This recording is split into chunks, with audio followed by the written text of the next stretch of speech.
பேசிட்டு வணக்கம். நேர்பட பேசு நிகழ்ச்சியில் உங்களை சந்திப்பதில் மகிழ்ச்சி. 12 அம்ச கோரிக்கைகளை வலியுறுத்தி நாளை பொது வேலைநிறுத்தம் அகில இந்திய அளவில் நடைபெறும் என்று தொழிற்சங்கங்கள் அறிவித்துள்ளன. பல தொழிலாளர் அமைப்புகள் இந்த வேலைநிறுத்தத்திற்கு ஆதரவு அளித்திருக்கின்றன. விலைவாசி உயர்வை கட்டுப்படுத்த வேண்டும், தனியார்மை எதிர்ப்பு, புதிய பென்ஷன் திட்ட எதிர்ப்பு என பல கோரிக்கைகள் இந்த கோரிக்கை பட்டியலில் பிரதான இடத்தை பிடித்திருக்கின்றன. அரசின் தரப்பில் சில வாக்குறுதிகள் அளிக்கப்பட்டிருந்த போதிலும் அவை ஏற்புடையதாக இல்லை என்பது தொழிற்சங்க தரப்பு வாதமாக இருக்கிறது. அரசு, பொது வேலைநிறுத்தம், தொழிற்சங்கம் அவர்களின் கோரிக்கைகள் குறித்து இன்றைக்கு நாம் நமது நேர்பட பேச அமர்வில் விவாதிக்க இருக்கிறோம். நம்மோடு பாரதிய ஜனதா கட்சியைச் சேர்ந்த திருமிகு ராஜலட்சுமி, மார்க்சிஸ்ட் கம்யூனிஸ்ட் கட்சியைச் சேர்ந்த திரு கண்ணன், ஆடிட்டர் திரு பிரபாகர் மற்றும் இந்திய வங்கி ஊழியர் சங்கத்தைச் சேர்ந்த திரு சிபி கிருஷ்ணன் ஆகியோர் நம்மோடு இணைகிறார்கள். தொடர்ந்து விவாதிக்கலாம். ஒரு வேலைநிறுத்தம் நடைபெறுது அப்படின்னா பல்லாயிரம் கோடி இழப்பு அப்படின்னு அந்த வேலைநிறுத்தத்துக்கு அடுத்த நாள் அரசு தரப்புலையோ இல்லை வேறு அமைப்புகள் தரப்புலையோ அறிக்கை விடுவது அப்படிங்கிறதெல்லாம் ஒரு பக்கம் இருந்தாலும், ஒரு நோட்டீஸ் கொடுத்து நாங்கள் வேலைநிறுத்தத்தில் ஈடுபட போகிறோம்னு சொல்லி எங்களை பேச்சுவார்த்தை கலைங்க அப்படின்னு சொல்லி இவ்வளோ ப்ராசஸ் கடந்தும் தொழிற்சங்கங்கள் வேலைநிறுத்தத்துக்கு போகிற நிலைக்கு போகுது அப்படின்னா அரசு எந்த இடத்தில் தவற விடுகிறது? இந்த வேலைநிறுத்தத்தை தடுப்பதற்கு அரசு ஏன் முன்வரவில்லை? கட்டாயம் வேலைநிறுத்தம் செய்யணும் அப்படின்னு ஒரு சில கம்யூனிஸ்ட் பேக்ரவுண்டோட ஒரு தொழிற்சங்கங்கள் வேலைநிறுத்தம் பண்ணணும். அப்போ தான் அவங்களுடைய எக்ஸிஸ்டன்ஸை காமிக்கணும் இல்லையா? அதற்காக சில அரசியல் கட்சிகள் அவங்க எக்ஸிஸ்டன்ஸை காமிக்கணும். அதே சமயத்தில் தொழிற்சங்கங்கள் நாங்கள் பேரம் பேசணும், நாங்கள் கேட்குறோம் அப்படின்னு சொல்லிட்டு அவங்க தொழிலாளர்களுக்கு அவங்க சொல்லணும். இதற்காக அவங்க ஒரு பர்டிகுலராக ஒரு வேலை நிறுத்தத்தை கொண்டு வரும்பொழுது அதை சில நாங்கள் சொல்கிறோம். இப்போ எங்கள் பங்காரு தாத்தா சொல்லியிருக்காரு, அருண்ஜேட்லி சில அனௌன்ஸ்மெண்ட்டை சொல்லியிருக்காரு. நாங்கள் 42% அடிமட்டத்தில் இருப்பவங்களுக்கு ஊதிய உயர்வை கொடுத்துருக்கோம். 2 வருஷத்துக்கு போனஸ் தரோன்னு சொல்லியிருக்கோம். அதே சமயத்தில் லேபர் லாஸ் எல்லாம் ஸ்டேட் கவர்மெண்ட் அதை இம்ப்ளிமெண்ட் பண்ண சொல்லி இன்சிஸ்ட் பண்ணுவோம். இதெல்லாம் ஃபண்டமெண்டலாக வேண்டியது, இவைகள்லாம் செய்கிறோம் அப்படின்னு சொல்லியிருக்கோம். அப்படி சொல்லும்பொழுது கூட இவர்கள் அதற்கு ஒரு ஒத்துக்க கூடாது அப்படின்னு சொல்லிட்டு இப்ப லேபர் ப்ராப்ளத்தெல்லாம் பாத்தீங்கன்னா, லேபர் லாஸ் எல்லாம் பாத்தீங்கன்னா ஆட்சியில் இல்லாத போது பாரதிய ஜனதாவோட தொழிற்சங்கங்களும் வேலையில் ஈடுபட்டு இருக்காங்கல்ல. கோரிக்கையை வைத்து அந்த காலகட்டத்தில் என்ன தேவை இருந்ததோ அதை வச்சு நாங்க ஈடுபட்டோம். இல்ல, அவர்கள் கோரிக்கை வைக்கிறதுக்கு நீங்க பாத்தீங்கன்னா என்ன மாதிரி ஒரு ஆட்சி நடைபெற்று கொண்டு இருக்கிறது என்றால், இன்னைக்கு மார்க்சிஸ்ட் சொல்ற கருத்துக்கள் எல்லாம் அவங்க என்ன சொல்றாங்க, வறுமையை நீக்கணும்னு. நாங்க வறுமை கோட்டு கீழே இருக்கவங்க எல்லாம் மத்தியதர மக்களும் ஆக்குறதுக்கு என்னென்ன செய்யணுமோ அதெல்லாம் செஞ்சுட்டு இருக்கோம். இன்சூரன்ஸ் திட்டமாகட்டும், அவர்களுக்கு கழிப்பறை கட்டி கொடுப்பதில் ஆகட்டும், வங்கியில் அக்கௌண்ட் நேரடியாக மானியத்தை கொடுப்பதாகட்டும், இத்தனை பேருக்கு வங்கி கணக்குகள் உண்டாக்கி இருப்பதாகட்டும், இதெல்லாம் என்னன்னா ஏழ்மையிலிருந்து மக்களை அடுத்த கட்டத்துக்கு கொண்டு போறதுக்கான திட்டங்களை எடுத்துக்கொண்டு செல்கிறோம்.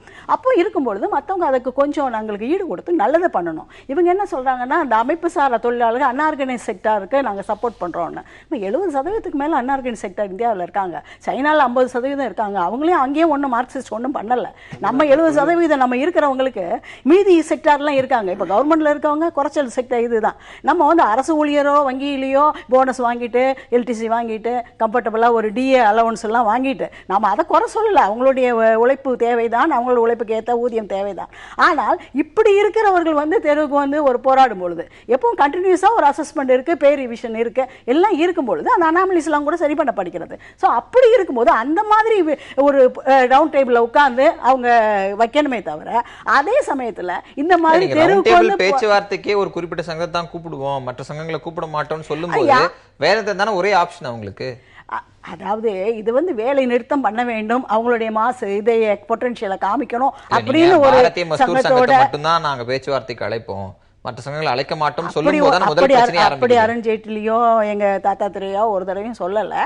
ஆனா இந்த மாதிரி எல்லா சங்கங்களும் நிறைய சங்கங்கள் இருக்கிறது, 10க்கு மேற்பட்ட சங்கங்கள் இதில் சேர்ந்துருக்கு, சில சங்கங்கள் சேராமலும் இருக்கிறது. இன்னைக்கு பார்த்தீங்கன்னா வெஸ்ட் பெங்காலில் நம்ம மம்தா பானர்ஜி இதுக்கு எதிராக கோர்ட்லேயே நாடி கேஸ் போட்டிருக்காங்க. அவங்க கார்பரேஷன் நாங்கள் கலந்துக்கலன்னு சொல்லிட்டு அவங்க முடிவு எடுத்திருக்காங்க. ஸோ இந்த மாதிரி விஷயங்கள் இருக்கு. அதனால ஒரு நாட்டின் வளர்ச்சி பாதையில் எடுத்து செல்லும் பொழுது இழைத்தடங்களாக இவை வரக்கூடாது என்பது தொடர்ந்து பேசலாம். அரசின் தரப்பில் வாக்குறுதிகள் கொடுக்குறோம், குறிப்பாக நாங்கள் போனஸ் தொகை 2 மடங்காக உயர்த்தறோம், புதிய பென்ஷன் திட்டத்தின் கீழே 2004 முதல் பணக்கொடை வழங்க அப்படின்ற வாக்குறுதிகள்லாம் கொடுக்கும்போது ஒரு டயலாக் உள்ள போகாம நேரடியாக வேலை நிறுத்தம் அப்படின்னு போவதும், சமீபத்திய அறிக்கையில் அசோசியம் கொடுத்த அறிக்கையில் 2015ஆம் ஆண்டு வேலைநிறுத்தத்தில் 25,000 கோடி ரூபாய் அளவுக்கு நஷ்டம் ஏற்பட்டிருக்கு அப்படின்லாம் அறிக்கைகள்லாம் சொல்றாங்க.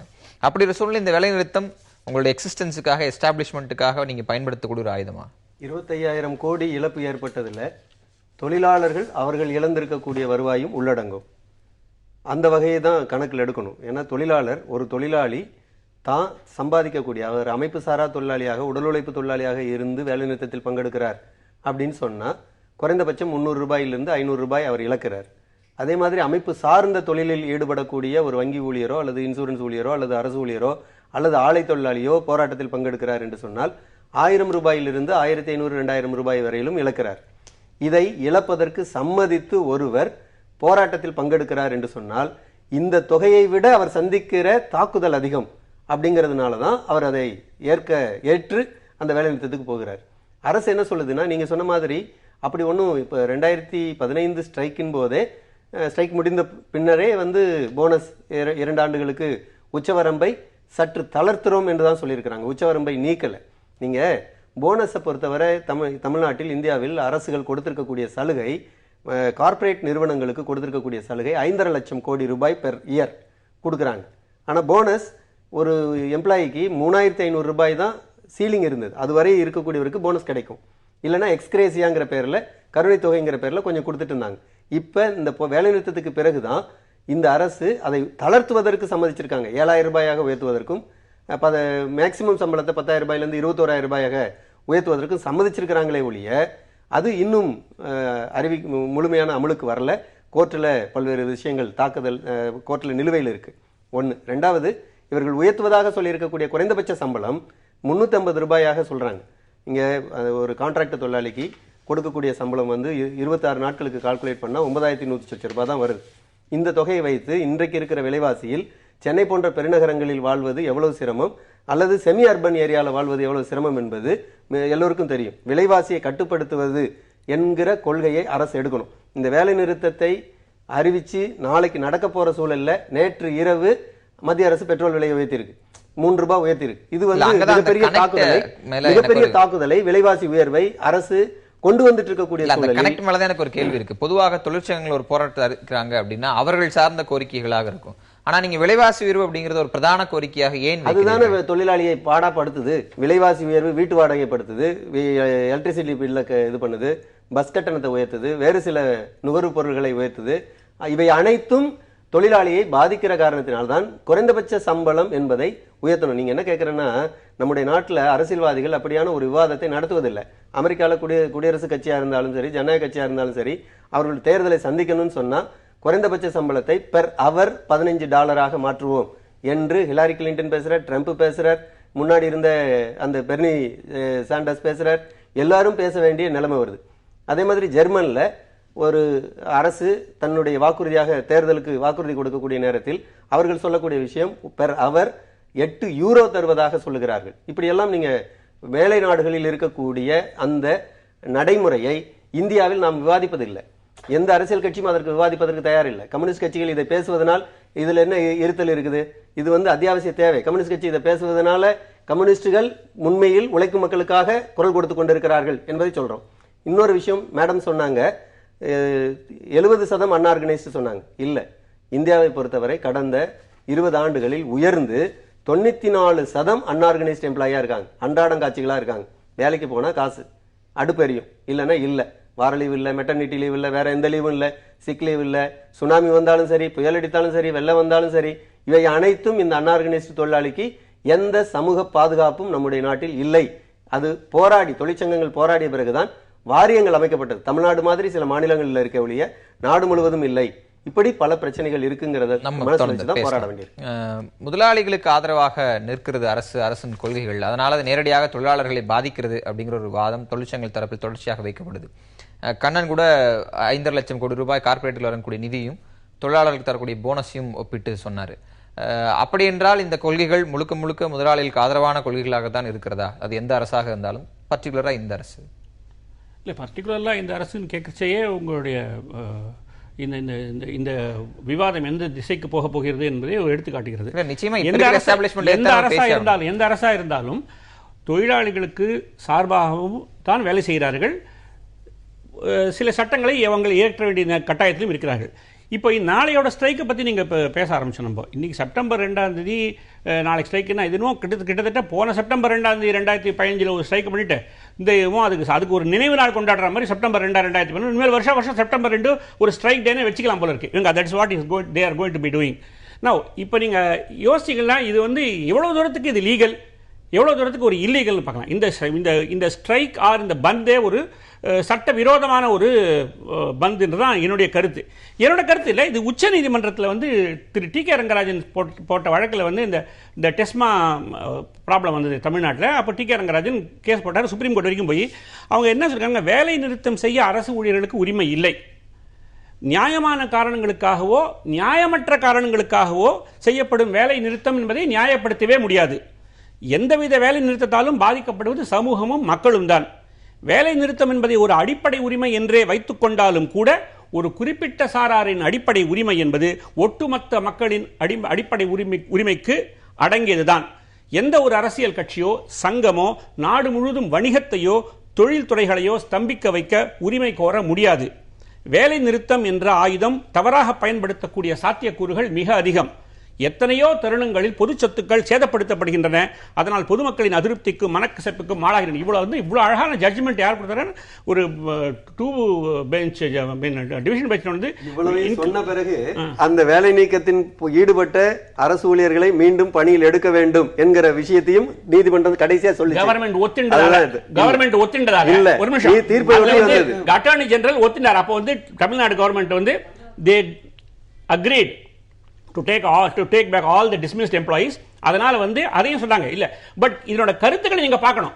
இது மட்டும் இல்ல, கேரளா ஹைகோர்ட்ல ஒரு ஜட்ஜ்மெண்ட் இருக்கு, கவுஹாத்தி ஹைகோர்ட்ல ஜட்ஜ்மெண்ட் இருக்கு.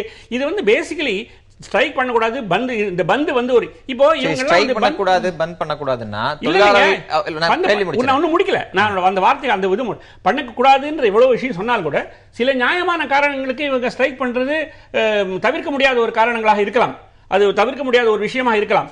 ஆனால் எந்த அளவிற்கு இவர்களால் உத்தரவாதம் கொடுக்க முடியும் நாளை எந்த பொது சொத்தும் சேதப்படுத்த ஆகாது என்று இவர்களால் உத்தரவாதம் கொடுக்க முடியும்? லா அண்ட் ஆர்டர் குறைஞ்சி பொது சொத்து சேதமாகுது. இதனால இவங்களுக்கு கவலை கிடையாது. 4 பஸ் எரிப்பான், 4 கண்ணாடி உடைப்பான், இப்படிதான் நடந்துட்டு இருக்கு. அப்படி எந்த பொது வேலை நிறுத்தத்திலும் அது நடக்கல. 16 வேலை நிறுத்தம் நடந்தாச்சு, ஒரு வேலை நிறுத்தம் நிறைய நடந்திருக்கு. போட்டோஸ் பாருங்க நீங்க.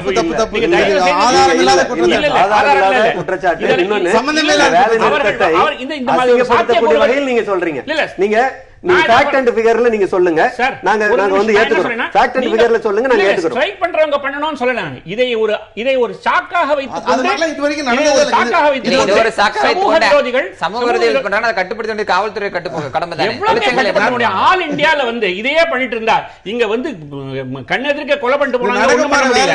17 வேலை நிறுத்தம் இங்க இருக்கிற கிரைம் சிச்சுவேஷன் வெளிய எடுத்தா கூட கல்லடிக்கிற விஷயம் இருக்கு. இல்ல அத மாதிரி ஆட்டோ தொழிலாளர்கள் சைக்கிள் எடுக்கறாங்க, கல்லெடுத்தெல்லாம் எரியறதெல்லாம் யாரும் இல்ல. அதாவது நீங்க ஒரு விஷயத்தை புரிஞ்சுக்கணுங்க. நம்ம நாட்டுல தலைவர்கள் மறைந்த போது நம்ம நாட்டினுடைய பிரதமர்கள் அல்லது முதலமைச்சர்கள் அவர்கள் பல இடங்களில் குற்றவாளியாக கைது செய்யப்பட்டு சிறையில் அடைக்கப்பட்ட போது நடந்த சமூக விரோத செயல்களை போல் எந்த இடத்திலும் தொழிலாளர் வேலை நிறுத்தங்களின் போது நடக்கல. தமிழ்நாட்டினுடைய முதலமைச்சர் செல்வி ஜெயலலிதா அவர்கள் கடந்த சில மாதங்கள் அதான் நீங்க தொழிலாளர்களை கொச்சைப்படுத்துறீங்களே ஒழிய இந்த மாதிரியான அரசியல் கட்சிகளுடைய நடவடிக்கையை விமர்சிப்பதற்கு தயார் இல்லை. சரி, நம்ம டெக்னிக்கலா சில விஷயங்களுக்குள்ள போலாம்னு நினைக்கிறேன். ஏற்கனவே வங்கி ஊழியர் வேலைநிறுத்தத்தின் போதும் பல்வேறு கோரிக்கைகள் முன்வைக்கப்பட்டது. இப்ப நீங்க இந்த வேலைநிறுத்தத்தோடும் உங்களை ஐக்கியப்படுத்தி இருக்கிறீர்கள். இந்த குறிப்பிட்ட காலகட்டம் வங்கி ஊழியர் வேலைநிறுத்தத்திலிருந்து இந்த குறிப்பிட்ட காலகட்டம் வரைக்கும் எந்த விதமான ப்ராகிரஸும் நடக்கலைங்கிறதுக்கான அடையாளமா, இல்ல நடத்திய ப்ராகிரஸை தொழிற்சங்கங்கள் ஒத்துக்கவில்லைன்னு சொல்ற வாதம் சரியா? நான் 1-2 விஷயம் இதுக்கு முன்னாடி பேசுனதை கிளாரிஃபை பண்ணோம். நீங்க சொன்ன மாதிரி வேலை நிறுத்தத்திற்கான அறைகூவலை ஒரு 10 அகில இந்திய மத்திய தொழிற்சங்கங்கள் கொடுத்துருக்கு. அதில் CITU, AITUC, HMS 2 ரவுண்டு பேச்சுவார்த்தை நடத்திருக்காங்க. 16ஆம் தேதி ஆகஸ்ட் மாதம், 24ஆம் தேதி ஆகஸ்ட் மாதம் 2 நாள். அதுவும் நம்முடைய நிதியமைச்சர் அருண் ஜேட்லி அவர்கள் தலைமையில் யார் கூட பேச்சுவார்த்தை நடத்திருக்காங்க? BMS தொழிற்சங்கத்தோட பேச்சுவார்த்தை நடத்துறாங்க. பாரதிய மஸ்தூர் சங்கன்றது பாஜகவுடைய ஒரு தொழிற்சங்க விங்கு. நான் என்ன கேட்குறேன், போராடக்கூடிய அல்லது வேலை நிறுத்தம் நடத்தக்கூடிய அந்த தொழிற்சங்கம் விட்டுட்டு இந்த தொழிற்சங்கம் கூட பேசி எதை இவர்கள் சாதிக்கப் போகிறார்கள் எனக்கு புரியவே இல்லை. அப்புறம் நேத்திக்கோ முந்தா நேத்திக்கோ வந்திருக்க அனௌன்ஸ்மெண்ட் ஒரு யூனிலேட்டரல் அனௌன்ஸ்மெண்ட். அப்போ எந்த பேச்சுவார்த்தையும் நடத்த மாட்டாங்க, அந்த பிரச்சனைகள் காதிலே போட்டுக்க மாட்டாங்க. ஆனால் வந்து வேலை நிறுத்தத்தை மட்டும் குறை சொல்வார்களா அப்படிங்கிறது ஒரு மிகப்பெரிய விஷயமா இருக்குது. ரெண்டாவது விஷயம், Thiru T K. Rangarajan versus Tamil Nadu state government, அதில் பிரேயரே அவர் டி.கே. ரங்கராஜன் அவர்கள் போட்ட வழக்கு பிரேயர் என்ன, 1,73,000 பேரை வேலை நீக்கம் செய்தது சரியா தவறா? அதில் உச்சநீதிமன்றம் அதனோட அப்சர்வேஷனாக பல விஷயங்களை தேவையில்லாமல் சொல்லியிருக்கு. அதை எதிர்த்து அந்த வேலை நிறுத்தத்துக்கான வேலை நிறுத்தத்துக்கான நீதிபதிகள் நிர்ணயிக்க வேண்டிய விஷயம் அது அப்சர்வேஷன். அதை எதிர்த்து வேலை நிறுத்த உரிமை எங்களுக்கு இருக்கிறது என்று 2004 பிப்ரவரி மாதம் 24ஆம் தேதி 10 கோடி 15 கோடி தொழிலாளர்கள் அந்த உச்ச நீதிமன்றத்தினுடைய அந்த கருத்தை எதிர்த்து வேலை நிறுத்தம் செய்து வேலை நிறுத்த உரிமை நிலைநாட்டிருக்கோம். 15 கோடி 18 கோடி இருக்காங்க 18 கோடி. அதே போல இந்த ஒரு மாசத்துல பாத்தீங்கன்னா நாங்க ஜூலை 29 ஸ்ட்ரைக் பண்ணோம். அதுக்கப்புறம் வந்திருக்கக்கூடிய டெவலப்மெண்ட்ஸ்ல ஏதாவது கூப்பிட்டு பேசியிருக்காங்களா? ஒரு வார்த்தையும் பேசல. அது ஆன் த அதர் ஹேண்ட் இன்னைக்கு வந்திருக்கக்கூடிய இந்த நிலைமை என்பது ஜூலை 29 நாங்கள் ஸ்ட்ரைக் பண்றோம். ஆகஸ்ட் மாதம் 1ஆம் தேதி ஒரு பாலிசி வந்துடுச்சு. ரிசர்வ் பேங்க் ஒரு பாலிசி அனௌன்ஸ் பண்ணுறாங்க. என்ன பாலிசினா ஆன் டேப் பாலிசி. எந்த கார்பரேட்டு பிரைவேட் பேங்க் தொடங்கிறதுக்கு லைசன்ஸ் கேட்டாலும் உடனே கொடுத்துடணும். இதுக்கு முன்னாடி அப்படி இல்லை நிலைமை. 1993 ஒரு 10 பேங்க் வந்தது, 2003 ஒரு 2 பேங்க், 2013 2 பேங்க். இப்போ பிரைவேட் பேங்க்கை ஃபுல்லாக அலோவ் பண்ணுறாங்க. ஒரு பக்கம் அவங்க மேடம் பேசுகிறாங்க, நாங்கள் வந்து வங்கி கணக்கு துவைக்கணும் அப்படின்றாங்க. பிரதான் மந்திரி ஜன்தன் யோஜனா அதுதான் பேசுகிறாங்க. அவங்க எத்தனை கோடி கணக்குன்னா 22 கோடி கணக்கு. 22 கோடி கணக்கில் 21.5 கோடி கணக்கு வந்து பொதுத்துறை வங்கிகள் தான் திறந்திருக்கு. ஆனால் அந்த பொதுத்துறை வங்கிகளை தனியார் மயமாக்கணுன்றாங்க. அதை எதிர்த்து நாங்கள் வேலை நிறுத்தம் செய்யக்கூடாதுன்றாங்க. இது ரொம்ப விந்தையாக இருக்குது இவங்க பேசுறது. அதே போல் இன்னைக்கு வராக்கடன் பார்த்தீங்கன்னா எந்த முன்னேற்றமும் இல்லை. பிப்ரவரி மாதமே வீரப்ப மொய்லி அவர்களுடைய தலைமையில் ஒரு கமிட்டி அமைச்சு, அது வந்து ஒரு ஸ்டாண்டிங் கமிட்டி ஆன் ஃபைனான்ஸ், அதில் காங்கிரஸ் இருக்காங்க, பிஜேபி இருக்காங்க, எல்லா கட்சிகளும் இருக்காங்க. அவங்க வந்து ஒரு பரிந்துரை கொடுக்குறாங்க. வராக்கடனை பெரிய வராக்கடனை எப்படி வசூல் பண்ணுறது, 64,000 கோடி வில்ஃபுல் டிஃபால்டர்ஸ் எப்படி வசூல் பண்ணுறது, 8.5 லட்சம் கோடி ரூபாய் ரீஸ்ட்ரக்சர்ட் அண்ட் என்பிஏ எப்படி வசூல் பண்ணுறது, அதை அப்படியே கடப்பில் போட்டாங்க. எந்த முயற்சியும் எடுக்கலை. அப்போது ஒரு பக்கம் இந்த துறையை காப்பாற்றுவதற்காக எதுவும் பண்ண மாட்டாங்க, இன்னொரு பக்கம் விலைவாசி ஏறிண்டே இருக்கும். கண்ணன் பேசும்போது கூட சொன்னார், நீங்கள் மோடி அவர்கள் இந்த நாட்டில் பிரதம மந்திரியாக பதவியேற்கும் போது மே 2014 இன்டர்நேஷ்னல் க்ரூட் ஆயில் ப்ரைஸ் வந்து $108 ஒரு பேரலுக்கு. அப்போ பெட்ரோல் விலை வந்து 75 ரூபா, இன்னைக்கு $44 இன்னைக்கு. இப்போ வந்து 30 ரூபா இருக்கணும், ஆனால் என்ன இருக்கு 63 ரூபா. அப்போ இந்த விலைவாசியை குறைய விடாமல் அது அரசாங்க டாக்ஸாக ஒரு பக்கம் போட்டு எடுத்துக்கிட்டு, இன்னொரு பக்கம் ஒரு 30% 25% வந்து தனியார்கள் ரிலையன்ஸ் போன்ற கம்பெனிகள் வேலை இன்னைக்கு பெட்ரோல் சப்ளை பண்ணுறாங்க. அவர்களுடைய காஃபர், அவர்களுடைய அவங்க வந்து லாபம் கொழிப்பதற்கான ஒரு ஏற்பாடை பண்ணுறாங்க, சாதாரண மக்களுடைய வயிற்றில் அடித்து. இந்த கொள்கையை மாற்ற வேண்டும் என்பதற்காக தான் இந்த போராட்டம். திரு பிரபாகர், இது போன்ற பல உதாரணங்களை தொழிற்சங்கங்கள் தொடர்ச்சியாக அடிக்கொண்டு போகிறார்கள். உதாரணங்களை முன்வைத்து விவாதங்களையும் அவர்கள் முன்னெடுத்துக் கொண்டிருக்கிறார்கள். உதாரணமாக க்ரூட் ஆயில் பிரைஸ், சமீபத்தில் கூட சமூக வலைதளங்களில் குஜராத் முதலமைச்சராக இருக்கும்போது நரேந்திர மோடி பெட்ரோல் டீசல் விலை உயர்வை எதிர்த்து போட்ட ட்வீட்ஸை எடுத்து இப்போது என்ன நிலைமை அப்படின்னு கேட்கிற செய்திகள், படங்கள் நம்ம பார்த்து கொண்டே இருக்கிறோம். இப்போ நீங்கள் க்ரூட் ஆயில் பிரைஸ் என்பது இன்னைக்கு வேர்ல்டு மார்க்கெட்டில் குறைந்திருக்கிற நிலை என்பது பொதுவாக அரசுக்கு சாதகமானது. அரசு அதிலிருந்து ஒரு மெரிட்டை கிளைம் பண்ணியிருக்கலாம், ஆனால் அதை அவர் தவற விட்டிருக்கிறார்கள் அப்படின்னு அந்த பொருளாதார கொள்கை மீது விமர்சனம் இருக்கு. இது எப்படி பாருங்க? இந்த ஆயில் பூல் டெபிசிட் முன்ன எவ்வளோ இருந்தது, அது to what extent it has to be காம்பன்சேட்டன்றது புரியாதே. இந்த ஆயில் பொருளை இந்த பொருளாதாரம் புரியாத பேசினா எங்களால் ஒன்றும் பண்ண முடியாது, யாராலையுமே ஒன்றும் பண்ண முடியாது. இப்போ என்ன விஷயம், இப்போ 3 மாசமா ஆயில் பிரைஸ், பெட்ரோல் பிரைஸ் குறைஞ்சுதான் இருந்தது. ஒரு 2 ரூபா குறைஞ்சது, ஒரு 3/4 ரூபா குறைஞ்சது, அதுக்கப்புறமா 1 ரூபா 36 பைசா குறைஞ்சது. இப்போ எல்லாம் சேர்த்து இப்போ திரும்பி 3 ரூபா ஏற்றிருக்காங்க. இது வந்து every month on first it is an adjustment because it has been given to the private companies. அந்த மாதிரி ஒரு கொள்கை முடிவு எடுத்தாச்சு. இந்த கொள்கை முடிவு எடுத்ததுக்கு அப்புறமா அரசாங்கத்தை குறை சொல்லி பிரயோஜனமே கிடையாது. எதுக்காக எடுத்தாங்க இந்த கொள்கை முடிவு? அரசாங்கம் ஒரு கொள்கை முடிவு எடுத்தா ஒரு ட்ரேட் யூனியன் கேட்டு தான் கொள்கை முடிவு எடுக்க முடியாதுங்க. அவங்க ட்ரேட் யூனியன், அவங்க வந்து கவர்மெண்ட் எடுத்தாச்சு, இத பார்லிமெண்ட்லயும் கேள்வி கேட்டாச்சு, அதற்கு பதிலும் சொல்லியாச்சு, எதிர்க்கட்சிகள் ஒத்துண்டோ ஆச்சு. என்ன பதில் சொன்னாங்க, என்ன ஒத்துனாங்க? நீங்க தயவு செய்து கொஞ்சம் பார்லிமெண்ட் இதெல்லாம் ரெக்கார்ட்ஸ்லாம் பாருங்க. இதெல்லாம் ஏற்கனவே क्वेश्चन பண்ணிருக்காங்க. क्वेश्चन பண்ணாம இல்ல நீங்க தொழிற்சங்கங்கள் கேக்குறனால வேண்டாம், இல்ல பொதுமக்கள் கேட்பாங்கல்ல. நான் என்ன சொல்றேன், பொதுமக்கள் கேக்குறாங்க. ஏன்னா ஒரு விலை குறையுது, இப்போ விலை ஜாஸ்தியா எடுத்து பருப்பு விலை ஜாஸ்தியா எடுத்து பருப்பு விலை குறைஞ்சிருக்கு. இன்னைக்கு தக்காளி விலை வந்து 8 ரூபாய் போயிட்டு இருக்கு, கிலோ போயிட்டு இருக்குது. இத பத்தி யாராவது வலைத்தளங்கள் யாராவது பேசுறாங்களா? தக்காளி விலை 8 ரூபாய் குறைஞ்சு போயிட்டு ஏன் குறைஞ்சு போயிட்டு யாராவது பேசுறாங்க? எப்படி நான் தக்காளி ஜூஸ் தான் சாப்பிட்டு வாழ முடியுமா? அது இல்ல விஷயம். அதாவது அதுதான் சொல்றேன். அதான் இந்த இடத்துல தான் அரசு என்ன செய்ய வேண்டியிருக்கு? விவசாயிகளுடைய உற்பத்திக்கு சரியான கொள்முதல் விலையை தீர்மானித்து அரசு அதை பராமரிக்கணுங்கிறத பல நேரங்களில் பல்வேறு அமைப்புகள் சொல்லி இருக்கிறாங்க. இதுக்கெல்லாம் ஒரு பாலிசி வேணும். சார் சொன்னது கரெக்ட். சார் சொன்னது கரெக்ட். இல்ல இல்ல சார் சொன்னது இல்ல சார் நீங்க சொன்னது கரெக்ட்.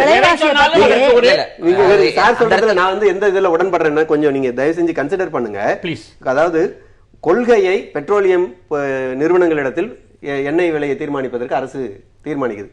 அந்த நேரத்துல பிஜேபி அப்போஸ் பண்ணுச்சு. இப்ப பிஜேபி அதை நாங்க செய்தது கொள்கை முடிவு எடுத்தாச்சு, இனிமே மாற்ற முடியாது என்று சொல்லுவதில் என்ன நியாயம் இருக்கு? அன்றைக்கு ஒரு நீதி, இன்னைக்கு ஒரு நீதி எப்படி சரியா இருக்கும்? அன்னைக்கு நீங்க பிஜேபி வந்து எதிர்க்கட்சியாக இருப்பது இன்னைக்கு வந்து மாறுபட்டதாக இருக்கிறது எப்படி சரியா இருக்கும்? இதுக்கு மட்டும் நான் பதில் சொல்றேன். திரு மேடம் கூட சொன்னாங்க, மம்தா பானர்ஜி ஆட்சியில் இல்லாத போது அவங்க கிட்டத்தட்ட வந்து அவங்களோட ஃபர்ஸ்ட் ஃபார்ம் பண்ணாங்க. அவங்க பார்ட்டி திரிணாமுல் காங்கிரஸ் ஃபார்ம் பண்ண 13 வருஷத்துல 72 முறை பந்த் நடத்தியிருக்கிறார்கள். ஆனால் அதே மம்தா பானர்ஜி இன்று ஆட்சி கட்டிலில் அமர்ந்த பிறகு இந்த பந்திற்கு எதிராக குரல் கொடுத்திருக்கிறார்கள். அவர்கள் சொல்றாங்க we are against bandh. A band means loss of thousands of crores. இல்ல நான் என்ன சொல்ல வரேன், இதுக்கு சொன்னா இவங்க வந்து எதிர்க்கட்சியா இருக்கச்சே ஒன்னு சொன்னாங்க. சார் எப்பவுமே கவர்மெண்ட்ல உட்கார்ந்து பார்த்தா அந்த கஷ்டம் தெரியும், அது பிஜேபிக்கும் தெரியும். பிஜேபி வந்து நான் வந்து ஒரு ரொம்ப இதா பேச வேண்டாம், ரொம்ப சிம்பிளிஃபைடா இந்த ஒரே நிமிஷம். இந்த 2 வருஷத்துல கன்சூமர் பிரைஸ் இண்டெக்ஸ் பாத்தீங்கன்னா கிட்டத்தட்ட ஒரு 3 மாசத்துக்கு ஒரு 30 ஸ்லாப் வீதத்துல ஒரு 200 ஸ்லாபுக்கு மேல ஏறி இருக்கு. இது 6% ஜனங்களுக்கு, 94% ஜனங்களுக்கு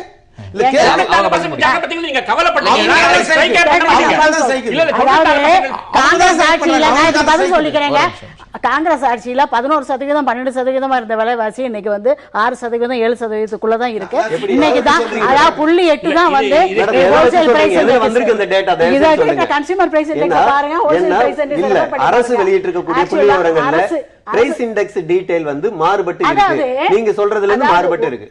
ஏன் மாறுபட்டிருக்கு? விலைவாசி இண்டெக்ஸை வந்து ரேட் ஆஃப் இன்ஃப்ளேஷன் வந்து 6%, 7%க்குள்ள தான் நாங்க வச்சிருக்கோம், கட்டுப்பாட்டுக்குள்ள வச்சிருக்கோம். என்னைக்கு பருப்பு விலை குடிச்சோ 6 மில்லியன் டன் பஃபர் ஸ்டாக் பருப்புக்கு உண்டாக்கி இருக்கோம். உடனே இறக்குமதி பண்ணி அந்த பருப்பு விலையில கட்டுப்படுத்தி வச்சு நாங்க 60-70 ரூபாய்க்கு கொடுக்குறோம், நீங்க 100 ரூபாய்க்குல தான் கொடுக்கணும் ஸ்டேட் கவர்மெண்ட்டுக்கு இம்பாக்ட் பண்ணோம். அன்னைக்கு தக்காளி விலை ஏறிச்சு. இருங்க உருளைக்கிழங்கு ப்ரொடக்ஷன் போது நிர்மலா சீதாராமன் உடனே அதை எக்ஸ்போர்ட்டுக்கு உடனே ஆர்டர் கொடுத்தாங்க. சோ அத மாதிரி உடனே டிசிஷன் எடுத்து எது சர்ப்ளஸா வருதோ பருப்பு விலைக்கு போனா நீங்க பிரைஸ் ஸ்டெபிலைசேஷன் ஃபண்ட் அதுக்கு ஒதுக்கப்பட்ட ஃபண்ட் கூட ப்ராப்பரா மொபிலைஸ் ஆகல, ப்ராப்பரா கிரவுண்ட் அதுக்கு ப்ரொக்யூர்மென்ட் மொபிலைஸ் ஆகலைனா அதோட ஸ்டேட் கவர்மெண்ட் ரெஸ்பான்சிபிலிட்டி. முக்கியமான டிமாண்ட் வந்து தமிழ்நாடு மாதிரி ஸ்டேட் கவர்மெண்ட் மேல இப்படி வந்து விலைவாசி வந்து ஏறிச்சுன்னு சொல்றது தவறான விஷயம். விலைவாசி கண்ட்ரோல்ல வச்சிருக்க இந்த பிஜேபி கவர்மெண்ட். அது ஏறிச்சா இல்லங்கறது ரெண்டாவது செகண்ட்ல பேசலாம். ஒரு இடைவேளைக்கு பிறகு நேர்பட பேச தொடரும். திரு சிபி கிருஷ்ணன், தொழிற்சங்கங்கள் பொது வேலை நிறுத்தம் நடத்துவது அப்படிங்கிறது அவர்கள் கோரிக்கைக்காக அப்படின்னு தொழிற்சங்கங்கள் தரப்பில் சொல்லப்பட்டாலும் ஒரு பப்ளிக் டிஸ்டர்பன்ஸ் தொடர்ச்சியாக பொதுமக்கள் இயல்பு வாழ்க்கை பாதிக்கப்படுது. குறிப்பாக வங்கி ஊழியர் வேலை நிறுத்தம்னா மக்கள் ஒரு அவேர்னஸ்க்கு முன்னாடி வர வேண்டியது இருக்கு, இது வந்து மக்களுக்கான சுமை, இதை கருத்தில் கொள்ள மாட்டேங்கிறாங்க அப்படின்னு ஒரு குற்றச்சாட்டு தொடர்ச்சியாக வைக்கப்படுது. ஆக்சுவலாக நீங்கள் பார்த்தீங்கன்னா என்ன கேட்டால் இந்த போராட்டம் என்பது மக்களுக்கான போராட்டம் முதல்ல. ஏன்னா இன்றைக்கி வந்து பொதுத்துறையை தனியார் மயமாக்கக்கூடாதுன்றது ஒரு மிக முக்கியமான கோரிக்கை.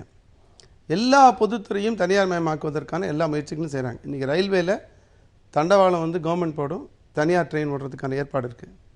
பாதுகாப்புத் துறையில் 100% அந்நிய நேரடி முதலீட்டு வந்து கிளியர் பண்ணிட்டாங்க. இன்றைக்கி பாதுகாப்புன்றது நமக்கு தெரியும், இந்த நாட்டு 128 கோடி மக்களுடைய பாதுகாப்பு என்பது ஒரு ப்ராடக்ட் உற்பத்தி பண்ணும்போது அந்த எண்டு வரைக்கும் யாருக்குமே தெரியாது. ஒவ்வொன்றும் ரகசியமாக காப்பாற்றப்பட்டு வேறு ஏதோ ஒரு இடத்துல அசம்பிள் ஆகும். அது மொத்தத்தையும் அந்நிய நேரடி முதலீட்டுக்கு திறந்து விடுறதுன்றது இந்த நாட்டு மக்களுடைய பாதுகாப்பையே கேள்விக்குறியாகக்கூடிய ஒரு விஷயம். இன்சூரன்ஸ் துறை இன்றைக்கி வந்து பொது இன்சூரன்ஸ் எல்லாம் தனியார் மயமாக்க போகிறாங்க. வங்கி நான் ஏற்கனவே சொன்னேன், வங்கியை வந்து தனியார் மயமாக்குவதற்கான எல்லா முயற்சியும் செஞ்சுட்டாங்க. இன்றைக்கி நாளைக்கு பதவி ஏற்க போகிற செப்டம்பர் 4 உர்ஜித் பட்டேல் அவர்களும் அதே கொள்கை உடையவர் தான். அவர் வந்து ரிலையன்ஸில் வேலை செஞ்சிருக்காரு, ஐடிஎஃப்சியில் வேலை செஞ்சிருக்காரு, பாஸ்டன் கம்பெனி குரூப்பில் வேலை செஞ்சிருக்காரு. இந்த தனியார் மையத்தை ஆதரிக்கக்கூடியவர் தான் செப்டம்பர் 4 பதவியேற்கக்கூடிய புது கவர்னர். அப்போ எல்லாவற்றையும் தனியார் மயமாக்கி எல்லாவற்றையும் மக்கள் ஒரு பதில்ல ஒரு தொடர்ச்சியான ஒரு வாதம் வைக்கப்படுது. நீங்க 90லயே பாலிசி ஏத்துக்கொண்டு யார் ஏத்துட்டாங்க? பிறகு இல்ல யார் ஏத்துட்டா? இது வந்து தொடர்ச்சியாக வேலை நிறுத்தம் இல்ல நீங்க தனியார் மயமாக்காதீங்க அப்படின்னு சொல்றது யதார்த்தத்துக்கும் இப்ப இருக்கிற நடைமுறை பொருளாதார சம்பந்தம் இல்லாம இருக்கு. நான் கேட்கிறேன், 2008 ரகுராம் ராஜன் அவர்கள் வந்து உலக கிரைசிஸையே அவர் தான் வந்து முன்கூட்டியே சொன்னார்னு சொல்றாரு. அந்த 2008 இருந்து 2014 வரைக்கும் அமெரிக்கால வீழ்ந்த தனியார் வங்கிகள் 494. நீங்க தனியார் வங்கிகள்லாம் டிவால் ஆகிட்டே இருக்கும். தனியார் வங்கிகள்லாம் எந்த மக்கள் சேவையும் செய்ய மாட்டாங்க. தனியார் வங்கிகள் நம்மளுடைய கல்வி கடன் கொடுக்க மாட்டாங்க, விவசாய கடன் கொடுக்க மாட்டாங்க, எதுவும் கொடுக்க மாட்டாங்க. ஆனால் நான் வந்து தனியார் துறை பண்ணுவது தான் ஃபேஷன், அதான் மாடர்ன் ட்ரெண்டுன்னு அது எனக்கு புரியவே இல்லையே. மக்களுக்கான வங்கியா, மக்களுக்கான சேவை. இன்னைக்கு பிஎஸ்என்எல் அழிச்சிட்டாங்க. 10% கூட இல்லை மக்களுடைய அதனுடைய ஷேர் என்பது. பிஎஸ்என்எல் உள்ள வந்ததுக்கு அப்புறம் தான் இன்கமிங் கால் வந்து 6 ரூபாயிலிருந்து 0 பைசா வச்சு. அதே போல பிஎஸ்என்எல் உள்ள வந்ததுக்கு அப்புறம் தான் 16 ரூபாய் ஒரு நிமிஷத்துக்கு இந்த கால் என்பது குறைஞ்சி படிப்படியாக 40 பைசா 50 பைசா ஆச்சு. இன்னைக்கு பொதுத்துறை பூரா அழிச்சிட்டு எல்லா துறையிலும் பொதுத்துறை அழிக்க போறாங்க. அப்புறம் மக்களுக்கான சேவைன்றது எங்க இருக்கும்? அப்ப அதை காப்பாற்றுவதற்காக ஒரு மக்களுக்கான போராட்டம் நடத்தும் போது இந்த மாதிரியான சின்ன இன்கன்வீனியன்ஸ் என்பது மக்களே புரிந்து கொண்டு ஏற்றுக்கொள்ளக்கூடிய ஒரு பக்கத்துக்கு கண்டிப்பா இருக்காங்க. 91க்கு அப்புறமா இந்த மாதிரி ஒரு சமாச்சாரத்தை ஒத்துண்டாங்க. நீங்களே ரொம்ப அழகாக சொன்னீங்க தியாகச்செம்மல். இப்போ நீங்கள் பார்த்தீங்கன்னா ஆஃப்டர் 91 இந்த ரிஃபார்ம்ஸ் ஆரம்பிச்சதுக்கு அப்புறமா communist was supporting the Congress government for a very long time. Okay, அப்போ வந்து இதெல்லாம் வந்து இது மாதிரி தனியார் மயமாக்கல் இதெல்லாம் ஒரு பெரிய விஷயமா தெரியல அவங்களுக்கு. இன்னைக்கு சொல்றாரு ஒரு 16 ரூபாயிலேருந்து 3 ரூபா ஆச்சு, 2 ரூபா ஆச்சு, 1 ரூபா ஆச்சு, பிஎஸ்என்எல் தான் புரியாத பேசுறாரு. இப்போ it's completely based on volumes. இல்ல ஒரு நிமிஷம் நான் சொல்லிடுறேன். Completely based on volumes. இவ செல்போனோட யூஸ் 10 வருஷத்துக்கு ஒரு 20 வருஷத்துக்கு முன்னாடி எப்படி இருந்தது, 10 வருஷத்துக்கு முன்னாடி எப்படி இருந்து, இன்னைக்கு எப்படி இருக்கு? இன்னைக்கு வந்து ரிலையன்ஸ் இண்டஸ்ட்ரீஸோட மீட்டிங்ல வந்து முகேஷ் அம்பானி பேசியிருக்காரு, இந்த ஜியோன்னு ஒரு போன் இன்ட்ரோடியூஸ் பண்ண போறோம். இன்ஃபேக்ட் 1.2 பில்லியன் பீப்புளோடைய 80% of the population will have only Jio phones. காஸ்ட்டை வந்து நான் 90% குறைக்க போறேன்றாரு. இன்னைக்கு வந்து இவங்க சொல்றாங்க பிஎஸ்என்எல், இன்னைக்கு ஏர்டெல் வோடஃபோன்லாம் துண்டகானம் ஓட்டத்துக்கு ட்ரை பண்ணிட்டு இருக்காங்க. இப்ப அந்த மாதிரி ஒரு ஸ்டேஜ்ல ரிலையன்ஸ் ஒரு மிகப்பெரிய பிரளயத்தோட வரா மாதிரி ஒரு பிளான் அவர் வச்சிட்டு இருக்காரு. பண்ணாலும் பண்ணுவாங்க, ஏன்னா அவருக்கு பண்ணி காமிச்சிருக்காரு அவரு. சோ இதனால ஒண்ணும் ஏன்னா சீப்னா எல்லாரும் தான் வாங்குவாங்க. எல்லா காலத்துலயும் அட்ராக்ஷனுக்காக சில விஷயங்கள் பண்ணுவாங்க, அட்ராக்ஷனுக்காக பண்ணுவது பொருத்தமா இருக்காது. இல்லங்க, ரிலையன்ஸ் திட்டவங்க கூட ரிலையன்ஸ் போன் சீப்பா கிடைச்சதுன்னா, அந்த கால் சீப்பா இருந்ததுன்னா அதை வாங்குவாங்க. நம்ம டிஃபென்ஸ் மினிஸ்டர் வந்து ஒரு போன் இன்ட்ரோடியூஸ் பண்ணாங்க, 250 ரூபாய் ஒரு போன் சொல்லிட்டு ஒரு 3 லட்சம் பேரோ 30 லட்சம் பேரோ அதுக்கு வந்து சப்ஸ்கிரைப் பண்ணாங்க. அந்த இண்டஸ்ட்ரி இன்னும் துவங்கவே இல்லை, 4 வருஷம் ஆச்சு. என்ன மாதிரி கம்பெனி ரிலையன்ஸ், என்ன மாதிரி கம்பெனிங்க? அதுக்கு நான் சொல்ல வரல. நான் என்ன சொல்ல வரேன்னா, இந்த காஸ்ட் சொன்னாரு 16 ரூபாய் இருந்ததுன்னு, அந்த விஷயத்துக்காக சொல்ல வரேன். It's a matter of volumes. ஜாஸ்தி வால்யூம் ஆக பிரைஸ் குறையத்தான் குறையும். அது வந்து அது மேட்டர் ஆஃப் எக்கனாமிக்ஸ். இது பட் இவங்க சொன்னது பிரகாரம் இவங்க வந்து மக்களுக்காக நாங்க பாடுறோம் அப்படின்னு நான் இன்னைக்கு கேட்டேங்க. மத்தியானம் சாயங்காலம் வரைக்கும், இன்ஃபேக்ட் இன்னைக்கு காலையில் எனக்கு புதிய தலைமையில் கூப்பிடுறச்சே கூட என்ன டாபிக்னு கேட்டேன். நாளைக்கு ஸ்ட்ரைக். நாளைக்கு ஸ்ட்ரைக்கான்னு கேட்டேன். இன்னைக்கு நான் திரும்பி வருஷம் ஒரு ஆட்டோக்காரர் கேட்டேன், நாளைக்கு ஸ்ட்ரைக், அங்கே எதுக்குங்க எங்க வயிற்றுல அடிக்கிறாங்க அப்படி அவங்க ஆட்டோக்காரர் சொல்றாங்க. இந்த நாளைக்கு ஸ்ட்ரைக்ன்றது யாருக்குமே தெரியாது. நம்ம பெரிய விஷயங்களே பெரிய லெவலில் தெரியாது. தெரிஞ்சதெல்லாம் யாருன்னா இந்த ஆர்கனைஸ்ட் செக்டர்ல பேங்க்ல ஒர்க் பண்றவங்க, இன்சூரன்ஸ் கம்பெனில ஒர்க் பண்றவங்க, கவர்மெண்ட் சென்ட்ரல் கவர்மெண்ட் எம்ப்ளாயிஸ், அவங்களுக்குலாம் தெரிஞ்சு போச்சு. அவங்க எல்லாம் என்ன பண்ணாங்க, இன்னைக்கு அவங்க ஊர் கிளம்பி போயிட்டாங்க. 4 நாள் லீவ் வச்சு நல்லதா போச்சு அப்படின்னு சொல்லிட்டு. ஏன்னா ஒரு நாள் சம்பளம் எப்படியும் போறது, அட்லீஸ்ட் ஊர்லயாவது போய் ஊர்ல இருக்கலாம்னு சொல்லிட்டு போயிட்டாங்க. ஆனால் இவங்க சொல்றாங்க இந்த CITU union which is now calling for this thing, இந்த ஆட்டோ ரிக்ஷாஸ் மட்டும் எடுத்துக்கிறங்க. இன்னைக்கு 15,000 auto rickshaw drivers in Chennai belong to CITU union. அவங்க ஒருத்தர் தான் பாவம் வந்து இவங்களுக்கு DA கிடையாது, HRA கிடையாது, மற்ற எதுவும் கிடையாது. இருந்தாலும் அந்த ஒரு தெருமூலையில் ஒரு சிகப்பு கொடியை போட்டு CITU யூனியன் பெருமையா தன்னை சொல்லிக்கிற அவங்க ஒரு சம்பாதிக்க போற 300 ரூபாயில நாளைக்கு அடி. இது எந்த விதத்துல இவங்க மக்களுக்கு பாராட்டுறாங்க, இது பண்றாங்க தெரியல. அதான் இதை முதலே நான் பேசும்போதே சொன்னேன். எனக்கு கிடைக்கிற 300 ரூபாயை இழந்து நான் வந்து போராடுறதுக்கு தயாராகிறேன், அரசோடு மோதுறேன் அப்படின்னு சொன்னா நான் வாழ்நாள் முழுவதும் சந்திச்சு கொண்டிருக்கிற என் மீதான தாக்குதல் மிக கொடியது, இந்த 300 ரூபாயை விட கொடியது, என்னுடைய குடும்பத்தை பாதுகாப்பதற்கு அது வந்து மிகப்பெரிய தடையாக இருக்கு என்பதனாலதான் அந்த தொழிலாளிங்க போராடுறாங்க. இது அந்த வகையில விருப்பப்பட்டு தான் தொழிலாளி ஸ்ட்ரைக்ல இருக்கிறாங்க. எந்த தொழிலாளியும் இது யாரும் வந்து தாண்டி கட்டாயப்படுத்தி வரலாம். வேலை கண்டிப்பா தாண்டி மாறுபடுறேன். பேசுற விஷயங்கள் இப்ப தனியார்மய எதிர்ப்பு தான் இன்னொரு பிரதானமான அம்சமா இருக்கு. நம்ம அந்த டிபேட்டுக்குள்ள வரலாம்னு நினைக்கிறேன் திருக்கண்ணன். அதாவது தனியார்மயத்தை முற்றிலுமாக எதிர்ப்பது இல்ல தனியார்மயமே கூடாது அப்படிங்கிறது இன்றைக்கு யதார்த்தத்தில் சாத்தியம் இல்லாத சேவை துறையில தனியார் மயம் வந்ததுன்னு சொன்னா என்ன ஆகுன்றதை நம்ம பார்த்துட்டே தானே இருக்கோம். நீங்க அப்ப நீங்க டிரான்ஸ்போர்ட் எடுத்துங்க, நீங்க கவர்மெண்ட் பஸ்ஸுக்கும் ஆம்னி பஸ்ஸுக்கும் வித்தியாசம் இருக்குல்ல. அதாவது இன்னைக்கு தமிழ்நாடு எலக்ட்ரிசிட்டி போர்டு இல்லைன்னா இவ்வளவு தூரத்துக்கு மின் இணைப்பை கொடுத்துருக்க முடியுமா? எந்த விதமான பேசிக் இன்ஃப்ராஸ்ட்ரக்சரையும் டெவலப் பண்ணாம ரிலையன்ஸ் எனர்ஜி நீ போய் எலக்ட்ரிசிட்டி கொடுக்கறதுக்கான ஏற்பாடு பண்ணுங்கன்னு சொன்னா இவர் சொன்ன ரிலையன்ஸ் போவாரா? எல்லா இன்ஃப்ராஸ்ட்ரக்சரையும் டெவலப் பண்ண பிறகுதான் ரிலையன்ஸ் எப்போ வந்தாங்க சொல்லுங்க. இல்ல முன்னிய இந்தியாவுடைய பொருளாதார வரலாறு சார் வந்து ஆடிட்டர். இந்தியாவுடைய பொருளாதார வரலாறு இன்ஃப்ராஸ்ட்ரக்சர் பாம்பே பிளான் உங்களுக்கு தெரியும். இந்தியாவுடைய பொருளாதார வரலாறு கலப்பு பொருளாதாரத்தை நேரு பின்பற்றுகிற போதோ டாடா பிர்லா 2 பேரும் ரெடி பண்ணி கொடுக்கிற போதோ அது உருவாக்கி கொடுத்த விஷயங்கள். இந்தியாவில் இன்ஃப்ராஸ்ட்ரக்சரை உருவாக்குவது அரசினுடைய பொறுப்பு. அதுக்கு பிறகுதான் நாங்க வருவோம். இன்ஃப்ராஸ்ட்ரக்சர் உருவாக்கப்பட்டது அரசினால. நீங்க சாலையில இருந்து கப்பல்ல இருந்து ஏர்போர்ஸ்ல இருந்து ரயில்ல இருந்து எல்லா இன்ஃப்ராஸ்ட்ரக்சரும் உருவாக்கி கொடுத்தது அரசு. அதன் மீது தனியார் வந்துட்டு இருக்காங்க. தனியார் வந்து எங்கேயும் தனியாக போய் எந்த இன்ஃப்ராஸ்ட்ரக்சரையும் உருவாக்கல. அடிப்படையில் எல்லா இன்ஃப்ராஸ்ட்ரக்சரையும் அரசு உருவாக்கி இருக்கு. அதனால அரசை சுரண்டுகிற தனியாராக மாறி இருக்காங்க. அதனாலதான் அரசு இன்னைக்கு 5 லட்சம் கோடி ரூபாய் இந்த கார்ப்பரேட் நிறுவனங்களுக்கு கொடுத்துட்டு இருக்கு. நாங்க சொல்லுவது என்னன்னா அனைத்து இன்ஃப்ராஸ்ட்ரக்சரையும் உருவாக்கி கொடுத்த அரசு மீண்டும் அதை அரசாக பராமரித்தால் மிகப்பெரிய வேலை வாய்ப்பை உருவாக்க முடியும். இவங்க திரும்ப என்ன சொல்றாங்க? 6% தொழிலாளர்களுக்காக போராடுறாங்க. இல்ல 94% தொழிலாளர்களுக்காக போராடுறோம். 6% தொழிலாளர்களுக்கு இருக்கிற குறைந்தபட்ச சமூக பாதுகாப்பை 94% தொழிலாளர்களுக்கு வேண்டிய சமூக பாதுகாப்பாக மாற்ற வேண்டிய தேவை இருக்கிறது. அதுதான் பென்ஷன். புதிய பென்ஷன் என்பது இருக்கிற உரிமையை பறிக்கிற விஷயம். Contract labour abolition act. நீங்க நம்ம தமிழ்நாட்டில் இருக்கக்கூடிய அனைத்து கார் கம்பெனிக்கும் போங்க. எல்லா கார் கம்பெனிலையும் 5% 10% பெர்மனன்ட் எம்ப்ளாயும் 80% 90% கான்ட்ராக்ட் லேபரும் இருக்காங்க. ஒரே வேலையை 2 பேரும் செய்வாங்க. ஒரே சர்வீஸ் இருக்கும். அவருக்கு கான்ட்ராக்ட் லேபர் என்கிற காரணத்தினால அவருக்கு 10,000 ரூபாய் சம்பளையும், நிரந்தர தொழிலாளி என்பதற்காக இவருக்கு 25,000 ரூபாய் சம்பளமும் வழங்கப்படுது. இதுதான் இன்னைக்கு இருக்கிற பாரபட்சம். ஒரே வேலை. இது வந்து இன்டர்நேஷனல் லேபர் ஆக்ட் சொல்லியிருக்கு. இன்டர்நேஷனல் லேபர் ஆக்ட் என்ன சொல்லுது? சம வேலைக்கு சம ஊதியம் சொல்லுது. ILO சொல்லுது. அந்த ILO சொல்லிருக்கக்கூடிய விஷயத்தை நம்முடைய அரசு பின்பற்றல. அரசு ஊழியர் போராட்டத்தை பத்தி சொன்னாங்க.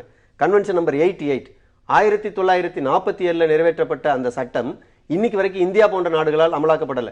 நம்மை விட பின்தங்கிய பல நாடுகள் இந்த கன்வென்ஷன், அதாவது ஃப்ரீடம் ஆஃப் அசோசியேஷன் என்று சொல்லக்கூடிய சங்கத்தை அங்கீகரிக்கிற சட்டத்தை பல நாடுகள் ரேட்டிஃபை பண்ணியிருக்காங்க. இந்தியாவில் ரேட்டிஃபை பண்ணல. ஏன்? இந்தியா இவ்வளவு பெரிய ஜனநாயக நாடா இருக்கக்கூடிய ஒரு நாட்டில், ஒரு 130 கோடி மக்களை கொண்டிருக்கக்கூடிய ஒரு நாட்டில், வாக்காளர்கள் 70-80 கோடி வாக்காளர்களை கொண்டிருக்கக்கூடிய ஒரு நாட்டில் நீங்க ஜனநாயகத்தை பரவலாக்குறதுன்னா எது மூலம் பரவலாக்க போறீங்க?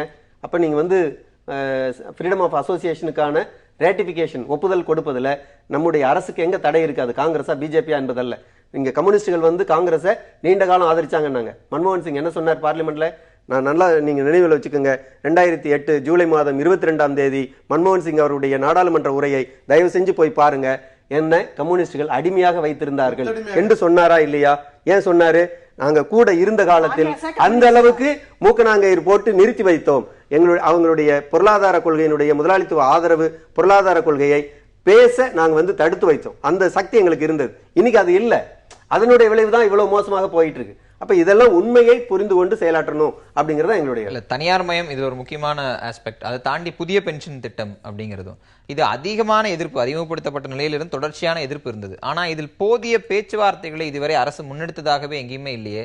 நீங்க ஒவ்வொரு தொழிலாளர்களுடைய வாழ்வாதாரம், அந்த பணிக்காலத்துக்கு பிறகான வாழ்க்கையை முடிவு செய்யக்கூடிய விஷயத்தில் அரசு ஏன் ஒரு தீவிரமான பேச்சுவார்த்தைக்கு இறங்கவே இல்லை? அதாவது அதற்கு முன்னால் நான் ஒரே ஒரு பதில் சொல்லணும். ரயில்வே பற்றி சொன்னாங்க. லல்லு பிரசாத் யாதவ் காலத்திலேயே வேகன்ஸை வந்து ப்ரைவேட்டைஸ் பண்ணுறதுக்கு ஆரம்பிச்சிட்டாங்க. அது மாதிரி மம்தா பானர்ஜி ரயில்வே மினிஸ்டராக இருக்கும்போது அங்கே ரயில்வே நிலங்கள் எல்லாம் குத்தகைக்கு விடப்பட்டது, லீஸுக்கு விடப்பட்டு பணம் வசூலிக்கப்பட்டது. ஆகையினால இந்த மாதிரி விஷயங்கள் ஏற்கனவே நடந்துக்கிட்டே தான் இருக்குது. ஆக்சுவலாக நாங்கள் வந்து என்ன கொண்டு வரோம்னா பப்ளிக் ப்ரைவேட் பார்ட்னர்ஷிப்பை தான் கொண்டு வரோம். அதை தான் இன்ட்ரடியூஸ் பண்ணுறோம். அடுத்து நீங்கள் சொன்ன மாதிரி இந்த இன்சூரன்ஸு, ஆக்சுவலி பென்ஷன் திட்டம், இதெல்லாம் வந்து வரைமுறைப்படுத்த வேண்டும். அதற்காக உயர்வு எல்லாருக்கும் கிடைக்கிற மாதிரி பண்ணணுங்கிறதுல தான் பிஜேபி முக்கியமாக இது வைக்கிறது. ஆக்சுவலாக இதை குறை சொல்லணுங்கிறதுக்காக மன்மோகன் சிங்கை வந்து நாங்கள் அடிமையாக வச்சிருந்தோம், பிஜேபி அடிமையாக வைக்க முடியல அப்படிங்கிற ஒரு கருத்தை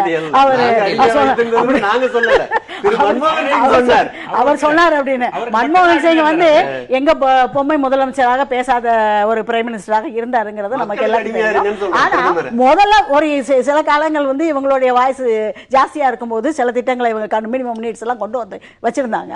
அதற்கப்புறம் காங்கிரஸ் கவர்மெண்ட்ல என்ன பண்ணது, எவ்வளவு தூரம் பிரைவேடைஸ் பண்ணாங்கிறது எல்லாருக்கும் தெரியும். ஆக்சுவலா இன்னைக்கு பொறுத்த வரைக்கும் பிரைவேடைசேஷன் வந்து ஒரு பார்ட் ஆஃப் த அஜெண்டா இருக்கு. நம்ம குளோபலைசேஷன் யாரால வந்தாச்சு, காட் அக்ரிமெண்ட் WTO மூலமாக. அதனால இதுல வந்து நம்ம பின்னோக்கி போக முடியாது. ஆகையினால என்ன செய்யலாங்கிறதா நம்மளுடைய ஸ்டேக் ஹோல்டர்ஸ், நம்ம பெனிஃபிட்ஸ்க்காக நம்மளுடைய ஸ்டேக் ஹோல்டர்ஸோட பெனிஃபிட்டையும் நம்ம எங்க ரெஸ்டோர் பண்ணணும். இன்னைக்கு பாத்தீங்கன்னா லேபர் லாஸ்லாம் லேபரோட இது கேஸ் வந்து உச்ச நீதிமன்றங்கள்ல 9 நிச்சய நீதிமன்றங்கள்ல ஒரு 14 கேசஸ் இருக்கு, பெண்டிங் இருக்கு. நான் அதெல்லாம் இராடிக்கு எடுத்து முடிக்கணும் அப்படிங்கிறதுல இந்த கவர்மெண்ட் வந்து அருண் ஜேட்லி அதையும் சொல்லியிருக்காரு. அந்த கேஸ் எல்லாம் விரைந்து முடிச்சுட்டு அதுக்கப்புறம் அமெண்ட்மெண்ட்டுக்கு வரணும். அந்த அமெண்ட்மெண்ட்லாம் பண்ணி எத்தனையோ விஷயங்கள் வேண்டாத விஷயங்கள் இருக்கிறது, இதெல்லாம் சட்ட திருத்தங்கள் கொண்டு வர வேண்டும்ங்கிறதுல பார்லிமெண்ட்ல நீங்க ஜிஎஸ்டி மசோதால இருந்து எதிர்க்கட்சி கூட பேசி சுமூகமாக எல்லா அமெண்ட்மெண்ட்ஸும் கொண்டு வரணும்ங்கிறதுல பிஜேபி ரொம்ப முனைப்பாக இருக்கிறது. திரும்ப வர முடியாத ஒன்வேக்குள்ள தான் நம்மளோட எக்கனாமிக் பாலிசி போயிடுச்சா? பிரைவேடைசேஷன் ஒரு கட்டத்தில் ஏத்துக்கிட்டோம், காட் அக்ரிமெண்ட், WTO எல்லாமே நம்ம பேசலாம். ஆனா எல்லாமே இன்ஃப்ராஸ்ட்ரக்சர் கவர்மெண்ட் தான் நடத்தணும்னா we would be still having only Indian Airlines and we would be only having Doordarshan. புதிய தலைமுறை சேனலோ இல்ல மற்ற சேனல்ஸோ வந்திருக்கவே முடியாது. தொலைக்காட்சிகளுக்கும் தொலைத்தொடர்பு துறைகளுக்கும் விமானத்துறையிலும் இந்த மாதிரி நிறைய விஷயங்கள்ல நம்மளுக்கு தனியாருடைய பயன்பாடு மிக அழகாக செயல்பட்டு கொண்டுதான் இருக்கிறது. இன்னைக்கு இல்லைன்னா இவ்வளவு தூரத்துக்கு சேனல் இல்லைன்னா உடனுக்குடன் மக்களுக்கு நியூஸ் போக முடியுமா? இந்த ஒரு நிமிஷம் சார், இந்த ஒரு ஆஸ்பெக்ட் மட்டுமே நான் சொன்னேன். இதெல்லாம் எதுக்கு திரும்பி போகணும்? அப்ப திரும்பி போகணும்னா நம்ம திரும்பி தூர்தர்ஷனுக்கு போயிடணும். தூர்தர்ஷன் ஒரே ஒரு சேனல், ஒரு சேனல் ஏ அண்ட் பி, இது ரெண்டு தான் பார்க்கணும். இந்த மாதிரி ஆல் இண்டியா ரேடியோக்கு இது மட்டும் தான் இருக்கும். இந்த FM சேனல்ஸ் இருக்கவே முடியாது. ஸோ பிரைவேடைசேஷன் இன்னைக்கு இவங்க சொல்றாங்க, நாங்கள் அமைப்பு சாரா சேர்ந்து அவங்களுக்கு சேர்ந்து நாங்கள் 94% இஸ்திரி போடுபவர்கள், கார்பெண்டர், மேஸ்திரி, சித்தாளு, பிளம்பர், வீட்டு வேலை செய்பவர்கள், இவங்களுக்கெல்லாம் இவங்க சண்டை போடுறாங்களா? உங்க வீட்டு வேலைக்காரி உங்க வீட்டுக்கு வருவா, எங்க வீட்டு வேலைக்காரி எங்களுக்கு வருவா. நீங்க அந்த மாதிரி ஸ்ட்ரைக்ல இருக்காங்கன்னு சொல்லாதீங்க.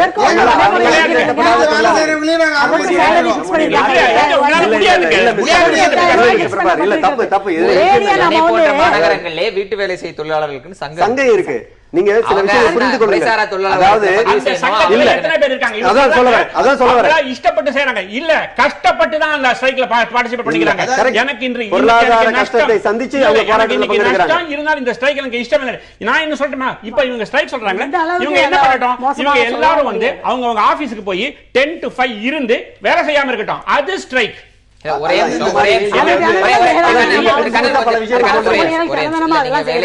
வார்த்தை இந்த பொதுத்தளத்துல பயன்படுத்தணும்னு நினைக்கிறேன். அவர்களும் தொழிலாளர்கள், அவர்களுக்கான சமூக மரியாதை, சமூக அங்கீகாரம்.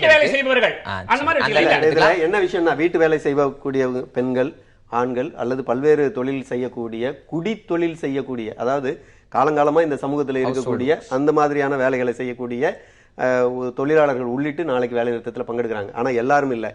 ஏன்னா எல்லாரையும் இன்னும் திரட்ட முடியல. எல்லா தொழிற்சங்கமும் இன்னும், அதாவது நாட்டுல திரட்டிய தொழிலாளர்களை விட திரட்டப்படாத தொழிலாளர்கள் அதிகமா இருக்கிறாங்க. திரட்டப்பட்ட தொழிலாளர்கள் போராடிட்டு இருக்காங்க.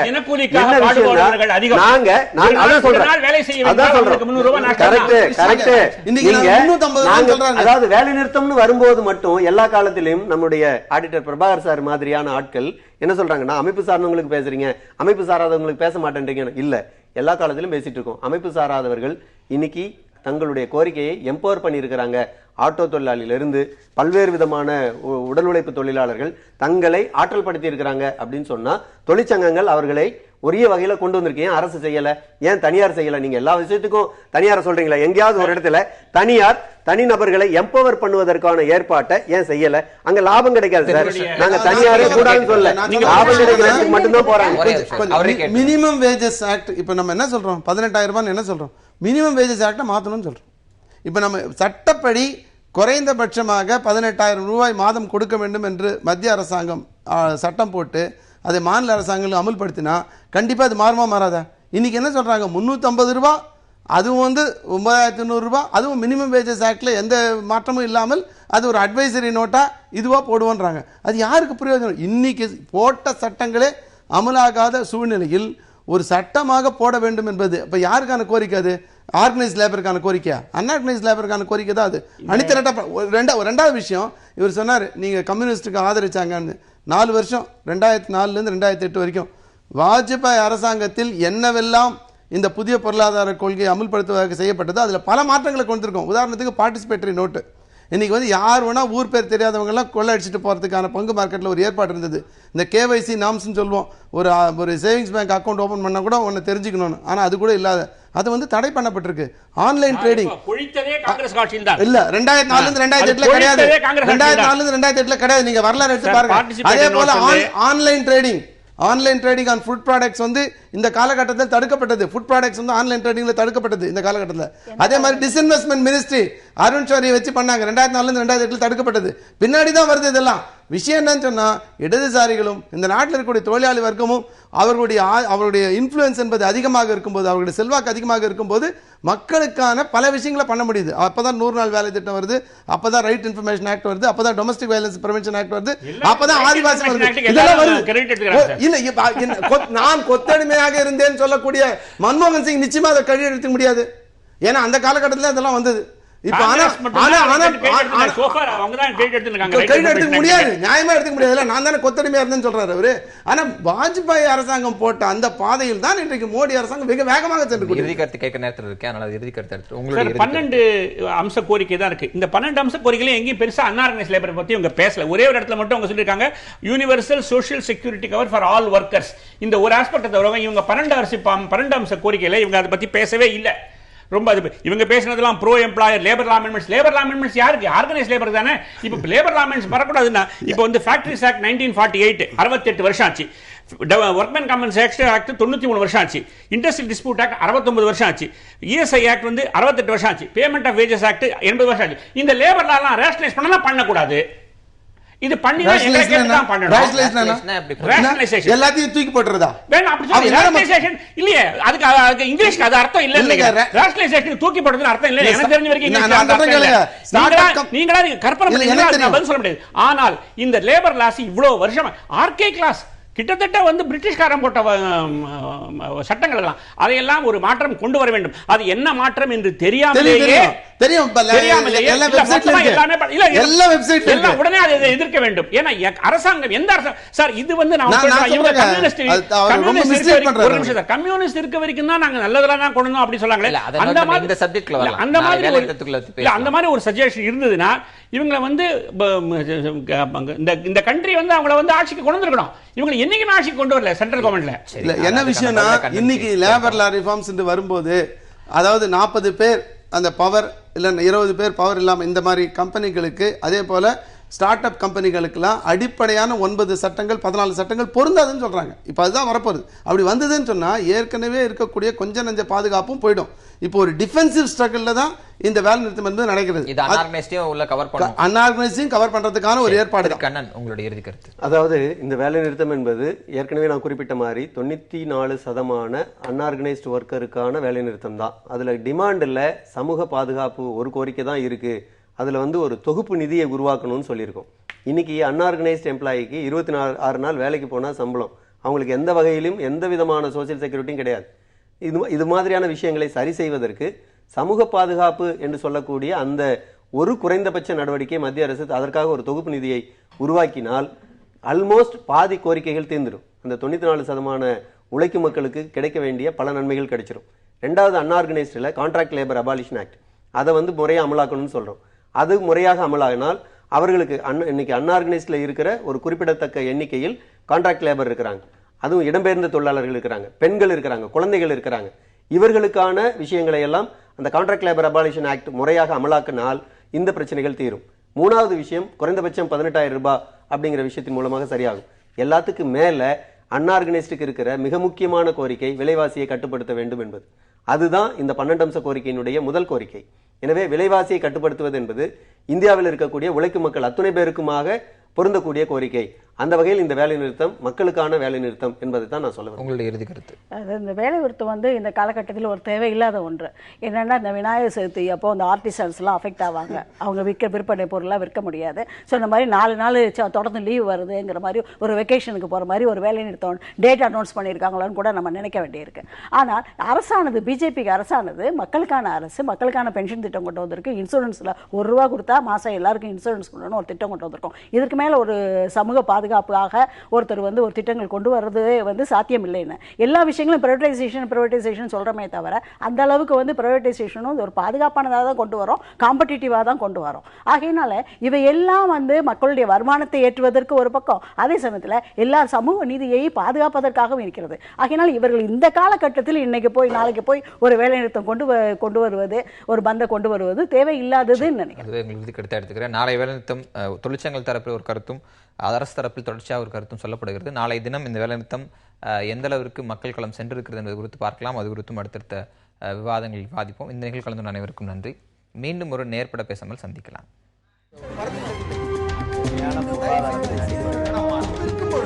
எதிர்த்து பேசிட்டு